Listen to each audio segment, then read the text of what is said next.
Hi everybody, it's Tina from Tina's Messy Crafty Life. How are you? I hope you're good. I'm here with 2024 31-day Smashbook Challenge, and today is day 6. It is Zodiac. Oh, here is my layout. So, I'm a Pisces, and Pisces February 19th to March 20th. Symbol 2 fish. Ruling planet Neptune. House ruled 12th. Element water. Mode multiple. Keyword intuition. Pisces is a watery sign, concerned with subtle emotions and secret mystical depths.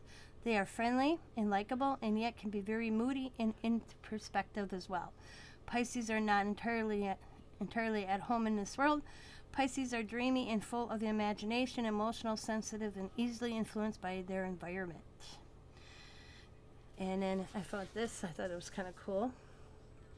And then I got Pisces going. And I'm also I'm born in 72. I don't know if that falls in that, but I'm the year of the rat. I looked that up, and plus Sabrina told me. So that is day 6, zodiac sign and meaning. I thank you for watching. As always, be happy, be kind, be safe, be funny, be crafty, and bye for now.